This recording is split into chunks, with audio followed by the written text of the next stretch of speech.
नमस्कार विद्यार्थी मित्रों, भाग नंबर 1 ની અંદર આપણે દ્વિચલ સુરેખ સમીકરણ યુગ્મની અંદર જે તમને 4 મેથડ કીધેલી હતી, 4 રીત કીધેલી હતી, પ્રસ્તાવનાની અંદર કીધેલી હતી. તો આલેખની રીત, આદેશની રીત, ચોકડી ગુણાકારની રીત અને લોપની રીત, જેની અંદર આજે આપણે આલેખની રીતની અંદર તમારે કયા પ્રકારે આલેખ દોરવાના છે એના વિશે તમને કહીશ. અને દ્વિચલ સુરેખ સમીકરણ યુગ્મ છે તો દ્વિચલ સુરેખ સમીકરણ યુગ્મનું વ્યાપક સ્વરૂપ કેવું હોય. યુગ્મ માટે તમને કીધેલું હતું 2 હશે, દ્વિચલનો મતલબ કે 2 ચલ પણ હશે. ઓકે, સુરેખ એનો મતલબ કે રેખા મળશે, એનો ગ્રાફ જે છે કેવો મળશે, રેખા મળશે.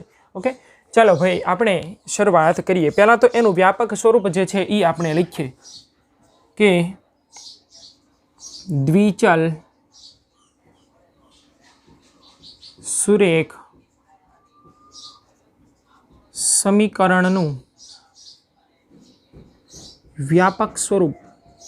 વ્યાપક સ્વરૂપ એટલે કેવું હોય કે બધી જગ્યાએ એક જ સરખું હોય, બધી જગ્યાએ વ્યાપેલું હોય, એની અંદર કોઈ પણ પ્રકારનો ચેન્જીસ થાય નહીં. આપણે અહીંયા હોય કે કોઈ પણ બીજી જગ્યાએ જઈએ, આ દ્વિચલ સુરેખ સમીકરણનું વ્યાપક સ્વરૂપ તો એનું એ જ રહેશે. એનું વ્યાપક સ્વરૂપ આવું કંઈક આવે, ax + by + c = 0. અહીંયા એક વિધાન. હવે જો આની પહેલાં તમે બહુપદીની અંદર સુરેખ બહુપદી, દ્વિઘાત બહુપદી અને ત્રિઘાત બહુપદીના વ્યાપક સૂત્ર લખેલા હતા, એના સ્વરૂપ લખેલા હતા. તો સુરેખની અંદર તમે લખતા ax + b = 0. દ્વિઘાતની અંદર વર્ગથી શરૂઆત થતી ax² + bx + c = 0. અને ત્રિઘાતની અંદર 3થી શરૂઆત થતી ax3 + bx² + cx + d = 0. Okay, અને બીજું એક લખતા હતા a ≠ 0. તો આની અંદર પણ તમારે લખવાનું થશે a અને b એક સાથે શૂન્ય ન હોય.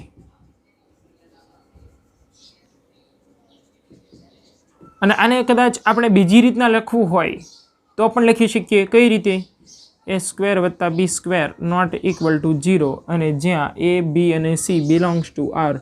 rનો મતલબ થાય રિયલ નંબર્સ, બિલોંગ્સ ટુ એનો મતલબ કે a, b અને c નો સમાવેશ rની અંદર થાય છે. rનો મતલબ થાય રિયલ નંબર્સ, વાસ્તવિક સંખ્યા ગણ જેની અંદર કોઈ પણ કિંમતનો સમાવેશ થશે. ઓકે, એટલે અહીંયા a, b અને c ની જગ્યાએ કોઈ પણ વેલ્યુ હોઈ શકે. ઓકે, ચલો હવે અહીંયા યુગ્મનો મતલબ છે કે 2 હશે. સમીકરણ કેટલા આપેલા હશે? તો કે 2 સમીકરણ તમારી પાસે હશે. તો અહીંયા 2 સમીકરણ છે એટલે હું અહીંયા લખું છું આયુનું વ્યાપક સ્વરૂપ લખું. હવે બંને સમીકરણ હશે તો અહીંયા લખીએ આપણે a1x + b1y + c1 = 0. શા માટે? પહેલું સમીકરણ છે તો અહીંયા a1, b1 ને c1 લખશું.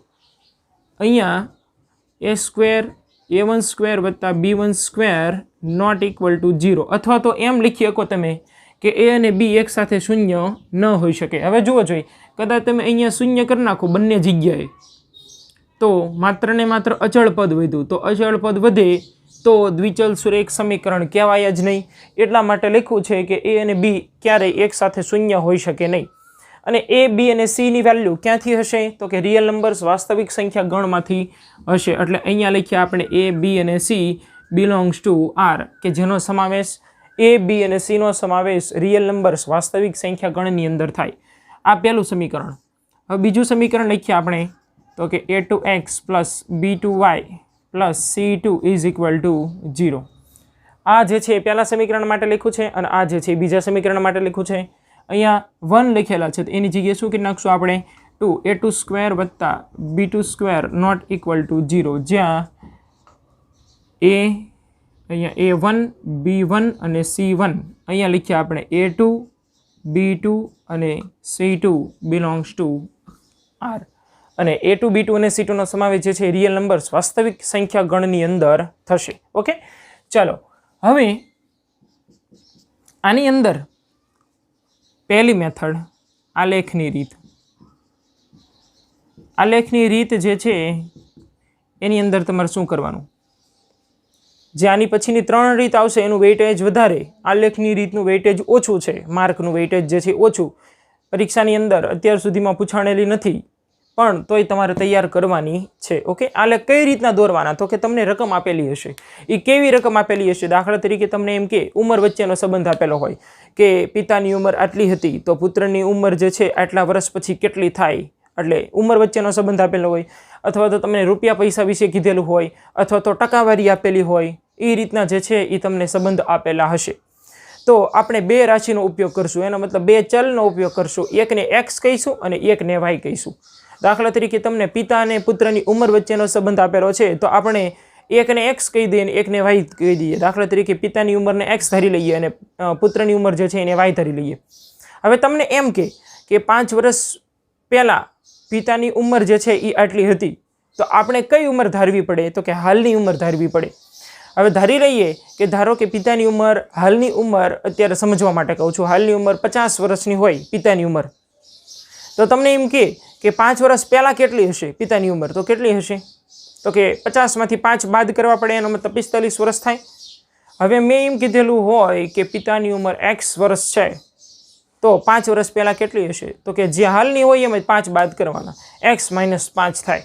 એનો મતલબ કે જો તમને ઉંમર વિશે કીધેલું હોય અને પહેલાંની ઉંમર કહે તો તમારે બાદ કરવાના છે અને પછીની ઉંમર કહે તો તમારે ઉમેરવાના. દાખલા તરીકે તમને એમ કહું કે કોઈ એક વ્યક્તિની ઉંમર હાલમાં 10 વર્ષની છે અને 5 વર્ષ પછી કેટલા વર્ષનો થાય વ્યક્તિ? તો શું આવશે? હાલમાં 10 હોય, 5 વર્ષ પછી કેટલાનો થાય? તો કે 15 વર્ષનો થાય. તમે શું કર્યું? હાલની ઉંમર જે હતી એની અંદર 5 વર્ષ ઉમેરી દીધા અને એક્સ લીધેલા હોય તો એક્સની અંદર પણ તમારે 5 ઉમેરવાના. ઓકે, એટલે જો તમને ઉંમર આપેલી હોય ને પહેલાંનું કીધેલું હોય તો તમારે બાદ કરવાના, પછીનું કહે તો તમારે ઉમેરવાના. એવી આપણે બે રાશિનો ઉપયોગ કરશું. જેવી રકમ પરથી તમને ખબર પડશે કે આની અંદર આપણે કઈ વેલ્યુ એક્સ ધારશું અને કઈ વેલ્યુ જે છે વાય ધારશું. ટૂંકમાં આની અંદર બે ચલ તો આવશે જ. ચલ એટલે કોને કીધેલ હતા? તો કે અહીંયા એક્સ વાયને જે દર્શાવેલા છે કે જે અલગ અલગ કિંમત ધારણ કરીએ કે એ જે છે એ પ્રસ્તાવનાની અંદર એના વિશે થોડુંક તમને કીધેલું હતું. ઓકે, એટલે આલેખની રીતની અંદર તમારે જે રકમ આપેલી હશે એની અંદર એક્સ અને વાય બે ચલ અને બે સમીકરણનો ઉપયોગ કરશું, કારણ કે ચેપ્ટરનું નામ જ છે સમીકરણ યુગ્મ, એનો મતલબ જોડ હશે. બરાબર છે, બે સમીકરણની જોડ આપેલી હશે. ચલો, હવે ધોરણ 9ની અંદર તમે આવું કંઈક ભણી ગયા છો કે તમને કોઈ એક સમીકરણ આપેલું હોય, સુરેખ બહુપદી આપેલી હોય અને એનો ગ્રાફ દોરવાનો કહે તો ગ્રાફ જે છે એ તમને કોઈ રેખા મળતી. બરાબર છે, દાખલા તરીકે અહીંયા એક્સ અને વાયની અક્ષની અંદર તમને એક્સ અને વાય દોરેલા છે અને ગ્રાફ દોરવાનું કીધું હોય, દાખલા તરીકે આવી કંઈક રેખા મળે છે, પણ એની અંદર એક જ સમીકરણ હતું. હવે તમારે બંને સમીકરણને એક ગ્રાફની અંદર દર્શાવવાના છે. બંને સમીકરણ જે આવશે એને તમે ક્યાં દર્શાવશો? તો કે એક ગ્રાફની અંદર તમારે દર્શાવવાના છે. ઓકે, હવે તો તમને કેવા પ્રકારના ગ્રાફ મળશે એના માટેની 3 સંભાવના છે, 3 પોસિબિલિટી જે છે એ તમને અહીંયા કહી દઈએ. ચલો, હવે આપણે આલેખની રીતની અંદર જે તમારે પોસિબિલિટી આવે છે, કેવા પ્રકારનો ગ્રાફ મળે છે એના વિશે જોઈએ આગળ. હવે તમને જે રકમ આપેલી હોય એના પરથી આપણે ગ્રાફ દોરીએ અને બંને રેખાઓ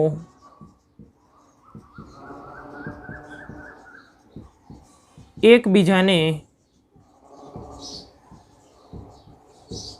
છેદે. દાખલા તરીકે એક રેખા અને આ બીજી રેખા, ગ્રાફ જે છે એ તમને દાખલા તરીકે આ પ્રકારનો ગ્રાફ મળી ગયો છે. ઓકે, આ જે છે એ વાય અક્ષ અને આ જે છે એ વાય અને આ એક્સ અક્ષ આ બિંદુની અંદર છેદે. ટૂંકમાં આની અંદર રેખા જ આવશે. ગ્રાફ ગમે એવો તમે દોરો, કયો મળશે? તો કે તમને રેખા જ ગ્રાફ મળશે. એક સમીકરણ જે આપેલું છે એના પરથી તમને આવડિયા લાઈન મળેલી છે અને બીજું સમીકરણ જે આપેલું છે તમને એના પરથી આવડિયા લાઈન મળેલી છે. બંને આ બિંદુની અંદર છેદે છે. તો આનો ઉકેલ કેવો મળે? તો કે ઉકેલ જે છે એ અનન્ય મળે. અને અનન્યનો મતલબ એવો થાય એક અને માત્ર એક. એક અને માત્ર એક. એનો મતલબ કે ગ્રાફ કોઈ એક બિંદુની અંદર છેદે તો ઉકેલ કેટલા મળે? તો કે અનન્ય ઉકેલ મળે. અનન્યનો મતલબ શું થાય? તો કે એક અને માત્ર એક. આ જે છે એ સમીકરણ જે મળતા હશે, અહીંયા એક સમીકરણની મદદથી આવડિયા લાઈન મળેલી હતી, બીજા સમીકરણની મદદથી આવડિયા લાઈન મળેલી હતી. એ બંને સમીકરણ જે છે એને સુસંગત સમીકરણ કહેવાય. સુસંગત સમીકરણ કહેવાય. ચલો, આ એક પ્રકારનો ગ્રાફ તમને આવો કંઈક આપેલો હશે કે બંને રેખાઓ કોઈ એક બિંદુની અંદર છેદે. હવે બીજું કે બંને રેખાઓ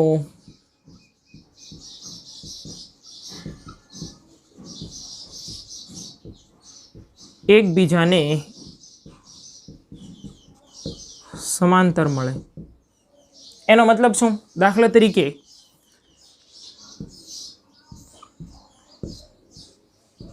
એક્સ અક્ષ અને આ જે છે વાય અક્ષ, અને તમને આ પ્રકારની રેખા દાખલા તરીકે મળે છે, બરાબર છે. બંને રેખાઓ એકબીજાને કેવી છે? સમાંતર છે. તો આનો ઉકેલ કેવો? તો કે આનો ઉકેલ જે છે એ ખાલી ગણ, બરાબર છે, અથવા તો અહીંયા તમારે લખવાનું ખાલી ગણ.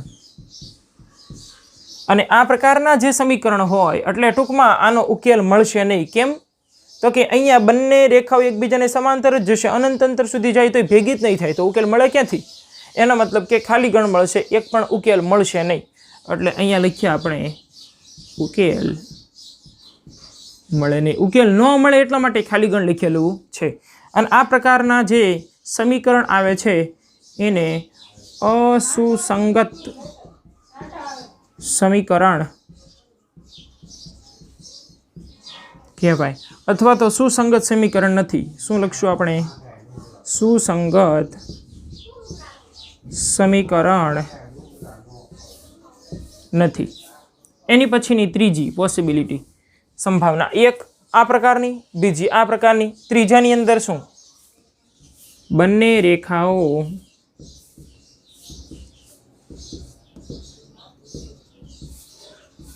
એકબીજા પર સંપાત થાય. હવે ભાઈ આ શું કહેવા માંગે? સંપાત થાય એનો મતલબ શું થાય? તો કે તમને જે સમીકરણ આપેલા હશે એ સમીકરણ બંને એક જ સરખા હોય, બંને સમીકરણ સમાન હોય, અથવા સમાન ન હોય તો એ બનાવવા પડે. દાખલા તરીકે હું અહીંયા લખું, આ જે છે ઉદાહરણ આપ્યું સમજવા માટે. એક સમીકરણ આપ્યું છે x + y + 2 = 0, અને બીજા સમીકરણની અંદર આપ્યું છે 2x + 2y + 4 = 0. હવે જુઓ જોઈ, આ જે બીજું સમીકરણ છે એને તમે 2 વડે ભાગી નાખો એટલે પહેલા સમીકરણ જેવું થઈ ગયું. અહીંયા 2x + 2y + 4 = 0 એવું આપ્યું છે. તો આખા સમીકરણને હું 2 વડે ભાગી નાખું તો અહીંયા છેદમાં 2 આવી ગયા એટલે ઉપર નીચે કેન્સલ એટલે x થઈ ગયા. અહીંયા છેદમાં 2 મેકેલા હોય તો ઉપર નીચે કેન્સલ એટલે y થઈ ગયા. અને અહીંયા છેદમાં 2 મેક્યા એટલે 4 ભાગ્યા 2, એનો મતલબ કે અહીંયા મળશે તમને 2. એટલે બંને સમીકરણ એક જ સરખા હોય તો આપણને સંપાતી રેખા મળે. અને સંપાતી રેખા એટલે કેવી રેખા એના વિશે કહી દઈએ આપણે. દાખલા તરીકે જે સમીકરણ તમને આપેલા છે એની મદદથી કોઈ આવો ગ્રાફ મેળવો, તો એક સમીકરણનો આવો ગ્રાફ, બંને સમીકરણ જે એક જ સરખા હોય તો આની ઉપર જ તે બીજી રેખા મળશે ને તમને, બરાબર છે. એટલે એકની અંદર 2 રેખા આવી જાય તો એને સંપાતી રેખા, એની ઉપર આવેલી છે સંપાતી રેખા, એને આપણે કહીશું. ઓકે. અને આ પ્રકારના જે સમીકરણો આપેલા હશે, બંને એક સરખા સમીકરણો જે હશે એને સુરેખ અવલંબી સમીકરણ કહેવાય. સુરેખ અવલંબી સમીકરણ કહેવાય. અને ઉકેલ કેવો મળે? તો કે ઉકેલ જે છે બંને જુઓ, અહીંયા એક બિંદુની અંદર છેદે તો એક અને એક માત્ર એક જ ઉકેલ મળશે. અહીંયા છેદતા જ નથી, ઉકેલ નહીં મળે. અહીંયા બધા બિંદુની અંદર છેદે કારણ કે બંને સમીકરણો સરખા જ છે. એનો મતલબ કે આપણે અનંત ઉકેલ મળે. કેવા ઉકેલ મળશે? અનંત ઉકેલ મળે. અને જે સમીકરણોને સુરેખ અવલંબી સમીકરણ કહેવાય. અને સુરેખ અવલંબી સમીકરણ હંમેશા સુસંગત સમીકરણ હોય. સુસંગત સમીકરણ હોય. હવે સુસંગત સમીકરણ કોને કહેવાય? કે જેનો ઉકેલ મળે એ સુસંગત કહેવાય. અહીંયા એક જ ઉકેલ મળે છે, સુસંગત કીધું. અહીંયા ઘણા બધા ઉકેલ મળે છે તો પણ સુસંગત સમીકરણ કહેવાય. આની અંદર મળતા જ નથી તો અસુસંગત સમીકરણ તરીકે આપણે એને ઓળખશું. ઓકે. એટલે તમારે જે છે આલેખની રીતની અંદર આ 3 મેથડના ગ્રાફ જે છે એ તમારે દોરવાના આવશે. એ તમને જે છે અહીંયા જે પ્રકારની રકમ હશે અને એની મદદથી તમને 2 સમીકરણ મળશે. સમીકરણ મદદથી આપણે જે છે એ ઓલું કોષ્ટક બનાવશું કે x બરાબર અહીંયા 0 આગળ y કેટલા મળે છે અને પછી આપણે ગ્રાફ દોરશું.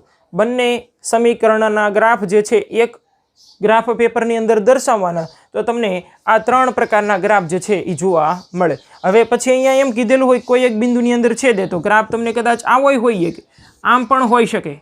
બરાબર છે. હોય કેવો હતો કે એક બિંદુની અંદર છેદે એ પ્રકારનો ગ્રાફ જે છે એ તમને જોવા મળે. અહીંયા આવી રીતના રેખા તમને સમાંતર આપેલી છે, કદાચ એમનું આપેલી હોય અને આમ પણ આપેલી હોય. બરાબર છે. અહીંયા આવી રીતના રેખા આપેલી છે એની જગ્યાએ કદાચ બીજી જગ્યાએ પણ હોય પણ બંને સમીકરણો સરખા જ આપેલા હોય. બરાબર છે. હવે જુઓ આની અંદર રકમ કેવા પ્રકારની હશે તો કે બરાબરની ડાબી બાજુ સમાન હોય. અહીંયા કેમ કીધું હતું આપણે કે બંને સમીકરણ સમાન હોય તો બરાબરની ડાબી બાજુ કેની અંદર તો કે સમીકરણોમાં જે તમને સમીકરણ આપેલા હશે એ સમીકરણની અંદર તમને ડાબી બાજુ બરાબરની ડાબી બાજુ સરખી આપેલી હશે. એનું ઉદાહરણ કેવું? દાખલા તરીકે હું અહીંયા લખું 3x + 6y બરાબર 8 અને અહીંયા આપેલું છે દાખલા તરીકે 3x + 6y બરાબર 10. કદાચ આમનું આપેલું હોય, જો એની બીજી રીત કહું છું. હવે કદાચ આની જગ્યાએ આમ આપેલું છે તમને કે 6x + 12y બરાબર 19. હવે જુઓ જોઈએ આખા સમીકરણને તમે 2 વડે ભાગ નાખો એટલે 6 ના અડધા 3 થઈ ગયા, 12 ના અડધા 6 થઈ ગયા અને બરાબરની જમણી બાજુ અલગ છે પણ ડાબી બાજુ તો સરખી થાય જ છે. જ્યારે બરાબરની ડાબી બાજુ સમીકરણની અંદર બરાબરની ડાબી બાજુ સરખી થતી હોય તમારે સમજી જ લેવાનું કે ઉકેલ ગણ જે છે એ ખાલી ગણ મળશે અને બંને રેખાઓ એકબીજાને સમાંતર હશે. હવે આની અંદર કેવા પ્રકારના દાખલાઓ આવેલા હશે? એની અંદર જે તમને સમીકરણ આપેલા હોય આવા પ્રકારના સમીકરણ હશે જ તે. એની અંદર a1/a2 ≠ b1/b2. હવે જો આની અંદર જે છે એ તમને કેવું સમીકરણ હશે? દાખલા તરીકે આપણે બનાવીએ કે અહીંયા આપેલું છે તમને 2x + 3y બરાબર 5 અને બીજું આપેલું હશે દાખલા તરીકે આપેલું છે 8x + 15y બરાબર 17. આવું તમને સમીકરણ આપ્યું છે. હવે જુઓ જોઈએ a1/a2 સાવ અલગ જ હોય. આની અંદર કીધું ડાબી બાજુ જે છે એ સરખી થતી હોય, આની અંદર કીધું બંને સમીકરણ એક જ સરખા જોવા મળતા હોય. આની અંદર એવું કાંઈ નહીં. દાખલા તરીકે અહીંયા હું a1/a2 આ આવશે જ તે તમારે a1/a2 b1/b2 અને c1/c2. પણ ક્યારે આવશે તો કે જ્યારે આપણે આલેખની રીત જે છે એ પૂર્ણ કરી અને એની પછી આદેશની રીતની અંદર આગળ વધીશું એ વખતે તમારે આ પ્રકારની મેથડ જે છે એ જોવા મળશે કે કઈ રીતે આપણને ખબર પડી જાય કે એનો ઉકેલ કેવો મળશે. પણ મેં તમને શરૂઆતની અંદર થોડીક હિન્ટ દઈ દીધી. અહીંયા જુઓ a1/a2 a1 એટલે આ b1 એટલે a2 એટલે આ 2/8 એટલે 1/4 થયા. 2/8 કરીએ એટલે 1/4. અહીંયા શું થશે? 3/15 એનો મતલબ 3 × 5 = 15 1/5 અહીંયા 1/4 તો 2 અલગ કહેવાય. a1/a2 ≠ b1/b2. જ્યારે આ પ્રકારના સમીકરણ આપેલા હોય એ વખતે ગ્રાફ જે છે એ કોઈ એક બિંદુની અંદર છેદે. ઓકે. હવે કેવી રકમ આપેલી હોય અને કઈ રીતે સમીકરણ બનાવવાના, એને ઉકેલ કઈ રીતે મેળવવાના અને પછી ગ્રાફ કઈ રીતે આપણે દોરવાનો એના વિશે જે છે એ આપણે સ્વાધ્યાય 3.1 નો ક્વેશ્ચન નંબર 1 જે છે એનો અભ્યાસ કરીએ. ઓકે, ચલો શરૂઆત કરીએ. 3.1 ની અંદર ક્વેશ્ચન નંબર 1 ની રકમ તમને આપેલી છે કે આફતાબ તેની દીકરીને કહે છે, એટલે આફતાબ જે છે એની દીકરીને કહે છે કે 7 વર્ષ પહેલાં મારી ઉંમર, એનો મતલબ આફતાબની ઉંમર તે વખતની તારી ઉંમર કરતાં 7 ગણી હતી. હવે જુઓ ભાઈ, તમને એવું કીધેલું હતું કે દાખલા તરીકે ગમે તમને ઉંમર વિશેનું આપેલું હોય તમારે હાલની ઉંમર ધારવાની, પહેલાંનું કીધેલું હોય તમારે બાદ કરવાના, પછીનું કીધું હોય કે અત્યારે આટલી ઉંમર છે હવે પછી 7 ગણી થશે તો અને આટલા વર્ષ પછી જ્યારે પછીનું કહે તો એટલા વર્ષ એની અંદર એડ કરવાના, ઉમેરવાના અને તમને પહેલાંનું કીધેલું હોય તો તમારે બાદ કરવાના અને 2 ચલ લેવાના. અહીંયા કયા 2 ચલ જે છે એ આપણે ધારશું તો કે એક્સ અને વાય ધારશું, પણ કોને એક્સ કહીશું અને કોને વાય કહીશું એના વિશે જોઈ લઈએ. હવે પછીના 3 વર્ષ પછી, એનો મતલબ જુઓ અહીંયા શું કીધેલું હતું 7 વર્ષ પહેલાંનું કે તો બાદ કરવાના, એનો મતલબ કે આપણે બાદ કરશું 7 અને પછીનું કીધેલું છે તો આપણે 3 ઉમેરશું. મારી ઉંમર તારી તે વખતની ઉંમર કરતાં 3 ગણી હશે. આ પરિસ્થિતિને બેઝિક રીતે અને આલેખની રીતે દર્શાવો. બેઝિક રીતનો મતલબ કે આપણે અહીંયા એનો ઉકેલ મેળવશું એક્સ ને વાયના સ્વરૂપની અંદર અને આલેખની રીતની અંદર દર્શાવશું. ઓકે, ચલો આગળ વધીએ. આપણે ધારી લઈએ કે આફતાબ તેની દીકરીને કહે છે ને, એટલે આફતાબની હાલની ઉંમર ધારો કે આફતાબની હાલની ઉંમર બરાબર x વર્ષ. આફતાબ તેની દીકરીને કહે છે એટલે આપણે આફતાબની હાલની ઉંમર જે છે એ ધાર લીધી x વર્ષ, કેમ કે 2 ચલ લેવા પડશે. ચેપ્ટરનું નામ જ છે દ્વિચલ સુરેખ સમીકરણ યુગ્મ. તો દ્વિચલનો મતલબ 2 ચલ, તો એક ચલ તો આવી ગયો x. હવે બીજો ચલ કયો ધારશું આપણે? એની દીકરીને કહે છે એટલે ધારી લઈએ કે આફતાબની દીકરીની હાલની ઉંમર બરાબર y વર્ષ. ચલો x અને y બંને આવી ગયા. હવે અહીંથી શરૂઆત કરીએ. 7 વર્ષ પહેલાં, તો 7 વર્ષ પહેલાં તો બે નાના જ હોય ને, એનો મતલબ કે બેની ઉંમરની અંદરથી 7 વર્ષ જે છે ઘટાડવા પડે. તો આપણે શું કરીએ છીએ અહીંયા, તો કે 7 વર્ષ પહેલાંની આફતાબની ઉંમર બરાબર x - 7 વર્ષ. દાખલા તરીકે તમને એમ કીધેલું હોય એક વ્યક્તિ 10 વર્ષનો છે, 7 વર્ષ પહેલાં કેટલા વર્ષનો હશે? તો શું કરવું પડે આપણે? જે હાલની ઉંમર 10 વર્ષની હોય એમ 7 બાદ કરી, એનો મતલબ કે 3 વર્ષનો હોય, 3 વર્ષનો હશે. તો હાલની ઉંમર x વર્ષ તમે ધારેલી હોય તો 7 વર્ષ પહેલાં કેટલાનું હશે? તો કે x માંથી 7 આપણે બાદ કરી દીધા. ચલો, અને હવે દીકરીની ઉંમર પણ ઘટાડીએ. 7 વર્ષ પહેલાંની આફતાબની દીકરીની ઉંમર બરાબર y - 7 વર્ષ. ચલો, બંને તમને મળી ગયા. હવે શું કરવાનું જુઓ અહીંયા.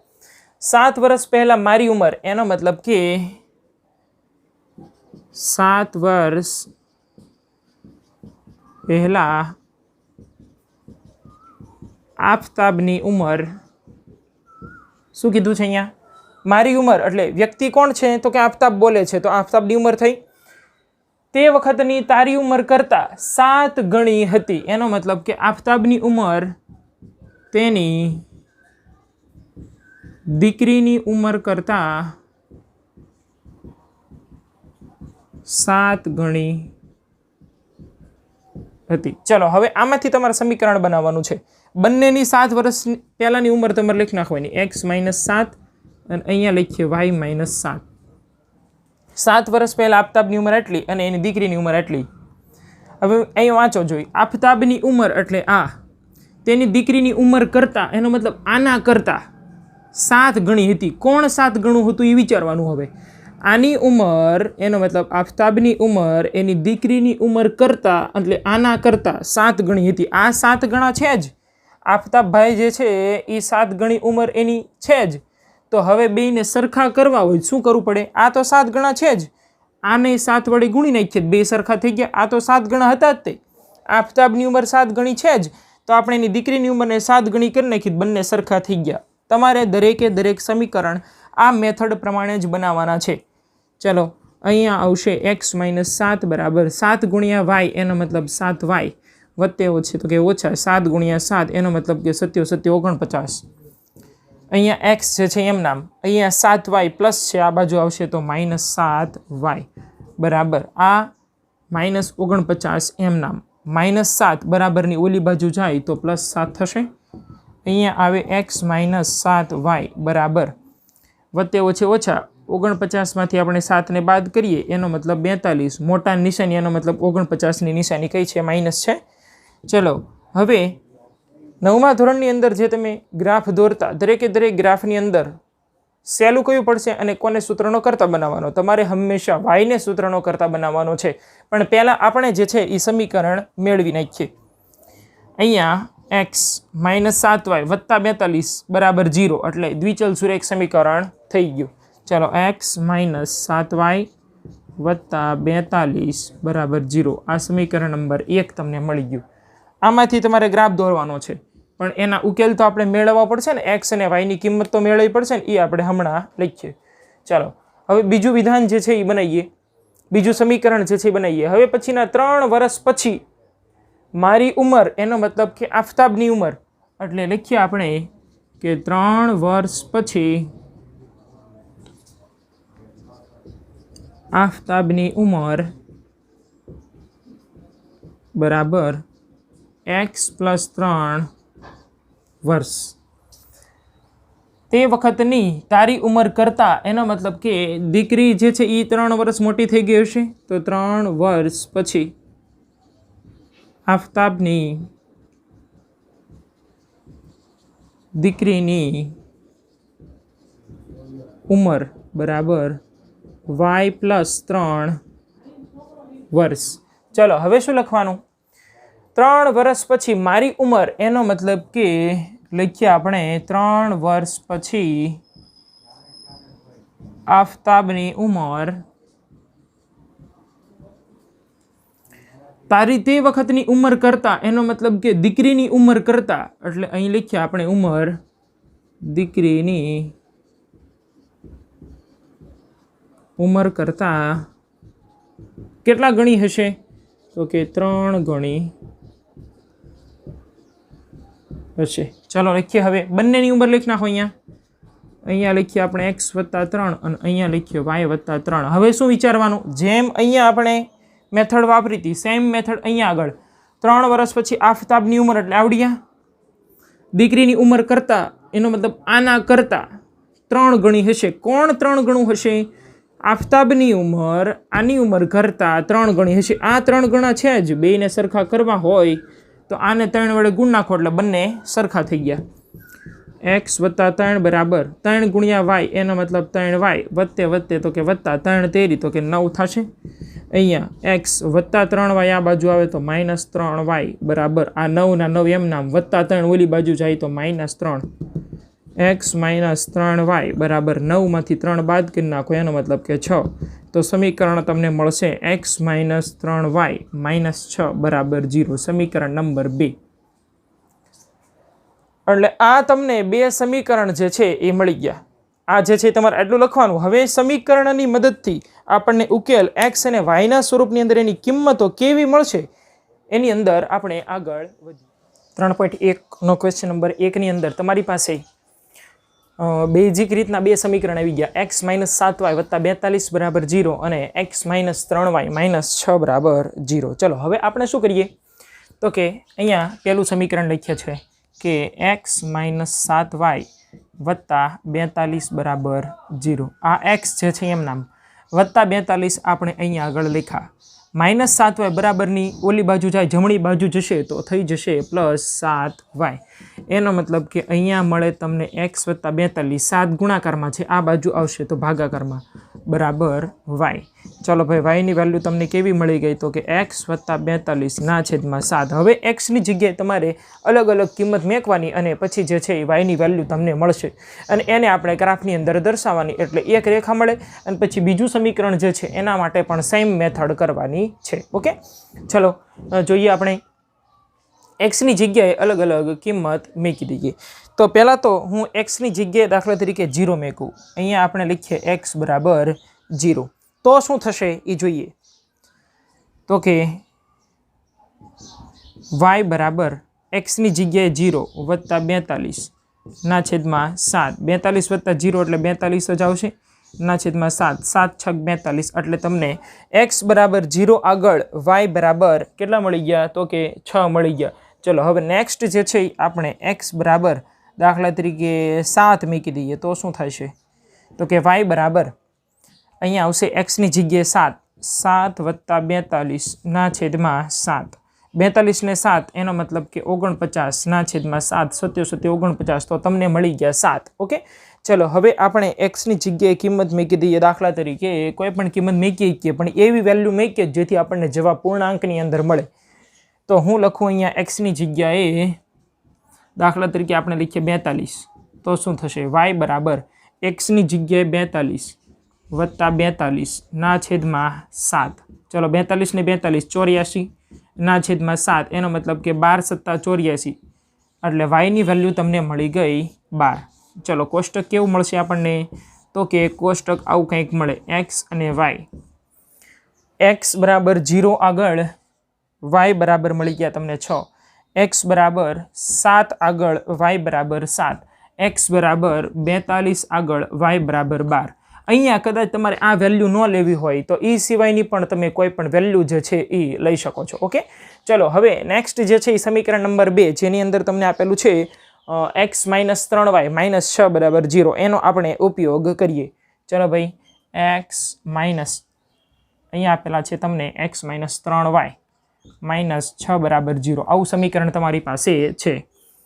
હું અહીંયા -3y ને, કેમ કે y ને સૂત્રનો કરતા બનાવવો છે એટલે -3y ને આપણે ઓલી બાજુ લઈ જઈએ તો શું થશે? x - 6 એમ નામ બરાબર -3y બરાબરની જમણી બાજુ જાય તો થશે +3y. અહીંયા મળે x - 6. આ 3 જે છે એ ગુણાકારમાં છે, ડાબી બાજુ આવશે તો કેમાં જશે? તો કે ભાગાકારમાં જશે. તો લખીએ આપણે અહીંયા 3 બરાબર y. તમને yની વેલ્યુ મળી ગઈ, y બરાબર x - 6 ના છેદમાં 3. ચલો ભાઈ, y બરાબર, હવે અહીંયા તમારે શું કરવાનું છે? y બરાબર x - 6 ના છેદમાં 3 જે તમને મળ્યા. હવે અહીંયા એક્સની જગ્યાએ આપણે અલગ અલગ કિંમત મૂકી દઈએ. તો પહેલાં તો આપણે મૂકીએ દાખલા તરીકે એક્સ બરાબર, ચલો કઈ વેલ્યુ મૂકશું? અહીંયા 6 મૂકી દઈએ એટલે 6 - 6 0 થઈ જાય ને. અહીંયા એક્સ બરાબર 6 લખીએ તો શું થશે? y બરાબર એક્સની જગ્યાએ 6 લખું છું તો થશે અહીંયા 6 - 6 ના છેદમાં 3. 6 - 6 નો મતલબ 0 ના છેદમાં 3. તો કેટલા થશે? તો કે 0 તમને મળશે. ચાલો ભાઈ, બીજી વેલ્યુ ગોતો, જોઈ કઈ આવશે? તો કે એક્સ બરાબર દાખલા તરીકે હું લખું 42. તો શું થશે?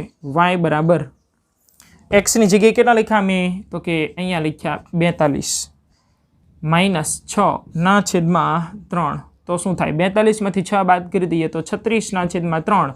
એનો મતલબ 12 × 36, એટલે તમને y બરાબર 12 મળી ગયા. એની પછી નેક્સ્ટ x બરાબર કોઈ પણ વેલ્યુ, દાખલા તરીકે લખીએ છીએ આપણે 18. તો y બરાબર એક્સની જગ્યાએ કેટલા લખવાના? તો કે 18 - 6 ના છેદમાં 3. 18માંથી 6 બાદ કરીએ તો 12 ના છેદમાં 3. તો તમને મળશે 3 × 4 = 12. ચલો ભાઈ, કોષ્ટક તમને બીજા જે બેઝિક સમીકરણ તમારી પાસે આવ્યું હતું એની મદદથી આપણને x અને yની કિંમત કે એના યામ કેવા મળી ગયા? તો કે 6 આગળ 0, x બરાબર 6 આગળ y બરાબર 0, x બરાબર 42 આગળ y બરાબર 12, x બરાબર 18 આગળ yની વેલ્યુ તમને મળશે 4. ઓકે, એટલે હવે આની મદદથી એક રેખા મળશે, આની મદદથી એક રેખા મળશે અને એને આપણે ગ્રાફની અંદર દર્શાવીએ. ઓકે, ચલો ગ્રાફ જે છે એ દોરીએ આપણે. 3.1નો ક્વેશ્ચન નંબર 1, જેની અંદર તમને આ પ્રકારના યામ મળેલા હતા. આવું સમીકરણ હતું x - 7y + 42 બરાબર 0.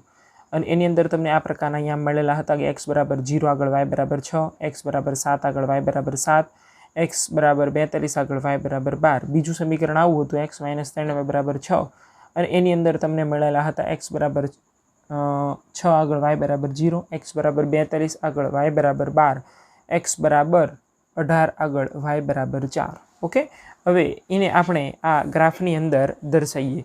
તો ચલો, ગ્રાફની અંદર દર્શાવતા પહેલાં હું એનું પ્રમાણ માપ, સ્કેલ માપ જે છે એ લખી નાખીએ આપણે પહેલાં. તો અહીંયા લખીએ પ્રમાણ માપ, x અક્ષ બરાબર 1 સેન્ટીમીટર બરાબર. હવે જો x અક્ષ ઉપર આપણે અહીંયા તમને આપેલા છે ને 0, 7, 42, મેક્સિમમ કેટલા આપ્યા છે ભાઈ? 42 સુધી પહોંચાડવું છે ને. પહેલાં અહીંયા દર્શાવી દઈએ એટલે આપણને ખ્યાલ આવે કેટલા સુધી આપણે દર્શાવશું. ઓકે, ચલો, આ જે છે એની x અક્ષ થશે. તમારો ગ્રાફ જે છે એ હું બોલપેનથી દર્શાવું છું તમને બતાવી એટલા માટે. આ x અક્ષ જેની અંદર આ જે છે એને આપણે કહી દઈએ એક્સ અને અહીંયા જે છે એક્સ ડેશ. ચલો હવે વાય અક્ષ દર્શાવી દઈએ. વાય અક્ષ જે છે એને આપણે અહીંયા આગળ દર્શાવીએ.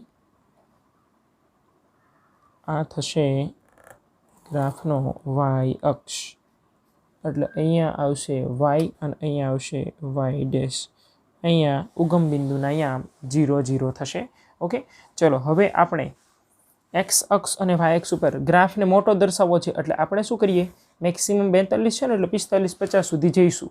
ઓકે, તો હવે અહીંયા જોઈએ અહીંયા સમય છે કે નહીં. 5 10 15 20 25 30 35 40 45 સમય જશે, 45 સુધી આવી જશે એટલે કંઈ વાંધો નથી. અહીંયા 5, અહીંયા 10, અહીંયા 15, અહીંયા આગળ 20, અહીંયા આગળ 25, અહીંયા આગળ 30, અહીંયા આગળ 35, અહીંયા આગળ 40, અહીંયા આગળ 45. આ પ્રકારની રચના થશે. ઓકે, ચલો હવે આપણે 1 સેન્ટીમીટરનું માપ નથી લીધું પણ 2 સેન્ટીમીટરનું માપ લીધું છે એક્સ અક્ષની ઉપર. એટલે અહીંયા હું 2 સેન્ટીમીટર લખી નાખું કે 2 સેન્ટીમીટર બરાબર કેટલું માપ રાખેલું છે, તો કે 5. વર્ષ લખો તો પણ ચાલે અને એકમ લખો તો પણ ચાલે. હું એકમ લખું છું, 5 એકમ. ઓકે, એની પછી નેક્સ્ટ જે છે એ આપણે વાય અક્ષની ઉપર મેક્સિમમ જોઈએ. અહીંયા કેટલા આપેલા છે તો કે 12 સુધી દર્શાવવાના છે.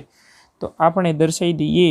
ચલો ભાઈ 1 2 3 4 5 6 7 8 9 10 11 12 બહુ વધારે ઉપર વહી જશે એટલે આપણે અહીંયાથી શરૂઆત કરીએ. 1 2 અહીંયા આગળ 3, અહીંયા આગળ 4 5, અહીંયા આગળ 6, અહીંયા 7 8 9 10 11 અને 12 અને 13 14 અને 15. ચલો આટલા તો ઘણા, આટલા આપણે દર્શાવી દીધા. ચલો હવે આપણે ગ્રાફની અંદર જોઈએ. અહીંયા 5 આપેલા છે તમને 0 થી અહીંયા જે 2 સેન્ટીમીટરનું માપ છે અહીંયા સુધીમાં તમને 5 આપ્યા છે. તો 1ની વેલ્યુ કેટલી લાઈને મળશે તો કે 4 લાઈને તમને 1 મળે. કેમ કે અહીંયા અઢી થાય ને, 2.5 થશે. અહીંયા જે તમને દર્શાવેલા છે અહીંયા 2.5 થાય.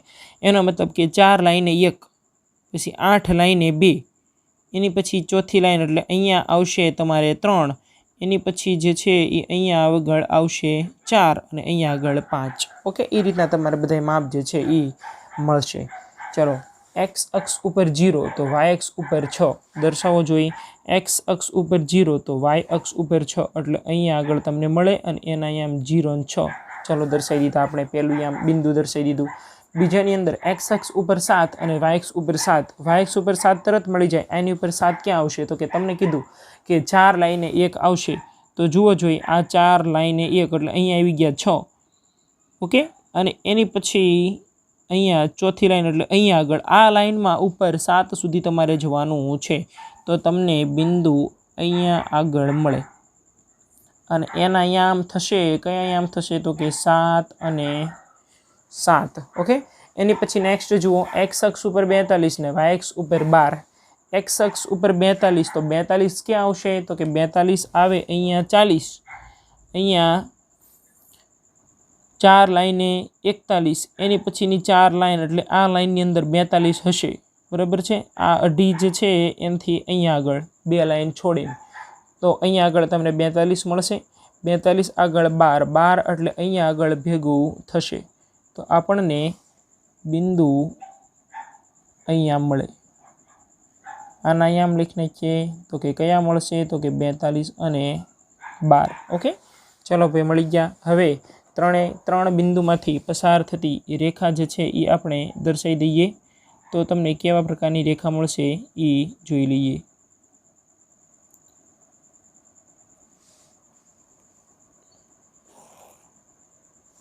તમને આ પ્રકારની રેખા મળશે. ચલો ભાઈ આ રેખા જે છે એના માટે લખી નાખી x - 7y + 42 = 0. ઓકે, એટલે આ તમને ખબર પડી ગઈ કે આ રેખા જે દર્શાવેલી છે કયા સમીકરણ માટેની છે તો કે x - 7y + 42 = 0 એના માટેની તમને દર્શાવેલ છે. એની પછી નેક્સ્ટ દર્શાવીએ x અક્ષ ઉપર 6 અને y અક્ષ ઉપર 0. x અક્ષ ઉપર 6 એટલે હવે 6 ક્યાં આવશે? x અક્ષ ઉપર 6 તો કે આ લાઈને હશે ને. ઓકે, 4 લાઈને થાય એટલે અહીંયા આગળ તમને 6 મળશે. y અક્ષ ઉપર 0 એનો મતલબ y આમ તો છે નહીં એટલે આના યામ થશે 6 અને 0. એની પછી 42 અને 12 જુઓ જોઈએ. x અક્ષ ઉપર 42 ને y અક્ષ ઉપર 12. x અક્ષ ઉપર 42 એટલે અહીંયા આગળ તમને કીધેલું હતું અને y અક્ષ ઉપર 12 એટલે અહીંયા આગળ ભેગું થશે. જો કે એ બિંદુ તમારી પાસે છે જ અહીંયા આગળ. ઓકે, અને x અક્ષ ઉપર 18 તો y અક્ષ ઉપર 4. ચલો ભાઈ ક્યાં થશે? x અક્ષ ઉપર 18. x અક્ષ ઉપર 18 ક્યાં થાય તો કે જુઓ અહીંયા કેટલા થશે એ જુઓ, વિચારો. અહીંયા 15 છે, 4 લાઈને 16, 8 લાઈને તમને જોવા મળશે 17 અને એની પછી આ 4 લાઈને તમને જોવા મળશે 18. 18 આગળ 4 એનો મતલબ કે 18 આગળ 4. ચલો ભાઈ ક્યાં થશે ભેગું તો કે આ લાઈને થાય અને આના યામ કયા થાય તો કે 18 અને 4. 1, 2 અને 3 બિંદુ તમને મળી ગયા. એ 3 બિંદુમાંથી પસાર થતી રેખા આપણે દર્શાવી દઈએ તો આપણને કેવા પ્રકારની રેખા જોવા મળશે? ચલો જોઈએ. તમને આ પ્રકારની રેખા મળી ગઈ. ચલો, બંને બિંદુઓ જે છે હવે પહેલાં કોના માટેનું હતું સમીકરણ જે હતું એ લખી નાખો તો કે x - 3y = 6. ઓકે, અને અહીંયા x - 7y + 42 = 0. બંને બિંદુઓ બંને રેખાઓ કયા બિંદુની અંદર છેદે છે તો કે 42 અને 12 આગળ છેદે છે. એટલે આપણે લખીએ કે બંને રેખાઓ કયા બિંદુની અંદર તો કે બિંદુ 42 અને 12માં છેદે છે.